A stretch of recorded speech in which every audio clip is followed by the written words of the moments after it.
A weekend of some surprises in college football shook up the latest playoff rankings. I'm Brian Clark at CineSport, going over them with Ralph Russo. He covers college football for the AP. Ralph, Clemson, Alabama still 1-2, but now it's Oklahoma and Iowa 3-4, Michigan State and Notre Dame at 5-6. How did Oklahoma move all the way up to 3? Well, the way committee chairman Jeff Long explained it is they felt Oklahoma's win over TCU was a really impressive one, another top 25 victory for Oklahoma. Now, on the field, it was a 1-point win against a wounded Horned Frogs team that went to a third-string quarterback. But the way Long explained it and the way the committee seemed to justify it is when Baker Mayfield was in the game for the Sooners, they really controlled the game and were pulling away. When Mayfield goes out with the injury, that's when things got a little dicey. For right now, the Sooners are playing really well. They played great since Texas, and they're just gaining more and more, credence and more credibility with the committee. Okay, well, Big Ten fans still have one team in the top 4. Notre Dame falls all the way to 6 after that sloppy win over Boston College. If they can beat Stanford, can they get back into the top 4, or are they in pretty big trouble?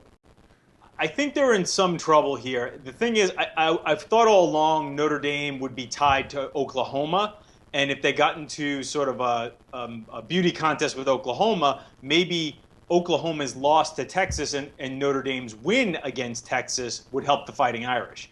Now that there's a little separation between Oklahoma and Notre Dame, I think Notre Dame's path to the playoff goes through the Big Ten. Notre Dame may need a really, really impressive victory against Stanford to make up the difference between not just an Oklahoma team, but also the Big Ten teams. So it seems like looking at this 6, you're going to see the Big Ten winner in here. Is there any team outside the top 6 that you could see somehow finding a way into this, whether maybe it would be Florida if they were to stun Alabama, or is it going to be 4 of these 6 teams getting through?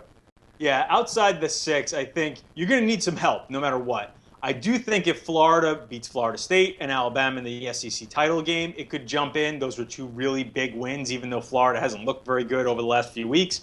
I think if Oklahoma and Notre Dame lose, and if things get a little weird in the Big 12, in the Big 10, I think that could bring Baylor back into play.